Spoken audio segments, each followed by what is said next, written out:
AFP MUJAHID SAFODIEN Emmerson Mnangagwa was sworn in as President of Zimbabwe less than 3 weeks after being sacked by ousted leader Robert Mugabe. Zimbabwe's new President Emmerson Mnangagwa vowed sweeping change at his swearing-in on Friday, seeking to reassure foreign investors and pledging to fight poverty and corruption after Robert Mugabe's shock resignation. In his inaugural address, Mnangagwa set out a program of dramatic change that promised a stark reversal of many of Mugabe's signature policies. He pledged that his government would compensate white farmers whose land was seized by Mugabe, protect international investments in the country, and re-engage with foreign powers. Elections scheduled for 2018 would go ahead as planned, he said. I humbly appeal to all of us that we let bygones be bygones, he said at the ceremony in the 60,000-seat National Stadium in Harare, which was packed to capacity. AFP Tony Karumba security was tight for the inauguration of Emmerson Mnangagwa as Zimbabwe's new president. We must work together, you, me, all of us who make this nation. I stand here today to say that our country is ready for a sturdy re-engagement program with all the nations of the world, he said. After reciting the oath of office, the 75-year-old leader was given a ceremonial chain and sash of office flanked by his wife Auxilia, receiving salutes and pledges of allegiance from the country's military and security chiefs. Military aircraft and helicopters then staged a flypast. Mnangagwa also used his speech to pay tribute to Mugabe, describing him as one of the founding fathers of our nation. Mugabe's legacy of ruin. We are excited and expecting a lot from Mnangagwa. We have been under a dictatorship for a very long time, said 23-year-old Sharon Malyakufa. The 93-year-old former president, who ruled Zimbabwe with an iron fist for 37 years, was ousted after the military intervened over his sacking of Mnangagwa as vice president on November 6. AFP Marco Longari Mnangagwa is a political veteran who has served in multiple government positions since independence in 1982. Days later, Mnangagwa fled the country, only returning on Wednesday when he said Zimbabwe was entering an era of democracy. But critics have warned Mnangagwa, whose ruthlessness won him the nickname the Crocodile and who has been accused of overseeing violence and ethnic massacres, could prove just as authoritarian as his mentor. Friday's 21-gun salute marked Mnangagwa's transformation from a sacked enemy of the state to president of a nation of 16 million people. We thank you, our soldier, read one banner at the stadium.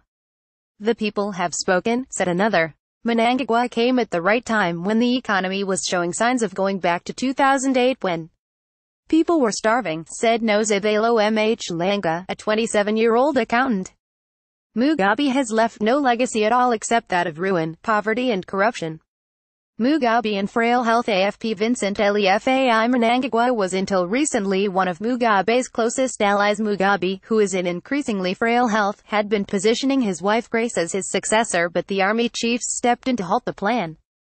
Police Commissioner Augustine Chihori, seen as a Grace supporter, was loudly booed at the swearing-in. Mugabe did not attend.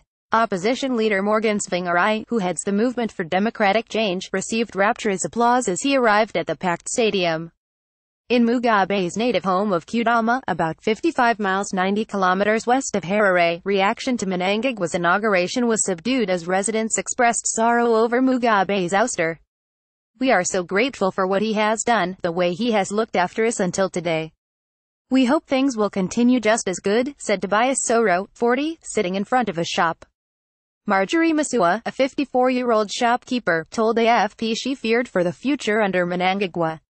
When I heard that Mugabe had stepped down, I didn't get emotional, but allow me to say that he was loving. I just wish the one who is replacing him is the same, she said. On Thursday, Mnangagwa promised the Mugabes maximum security and welfare in talks.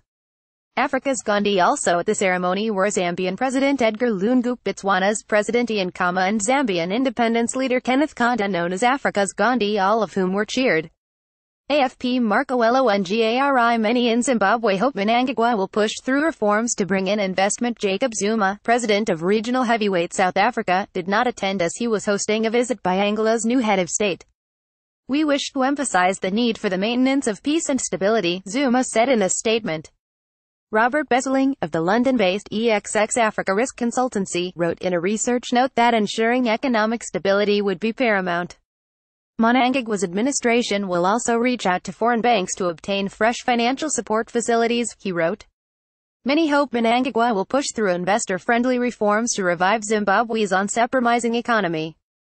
Unemployment is over 90%, and in his first speech after being announced as the next president he promised jobs. Mugabe had ruled Zimbabwe since independence in 1980, exercising almost total authority to crush any sign of dissent. His reign was characterized by brutality, rigged elections and international isolation. Until his rule ended Tuesday with a resignation letter read out in Parliament, where MPs had gathered to impeach him, he was the world's oldest head of state. Mugabe was last seen in public on Friday. Neither he nor his wife Grace has been seen since.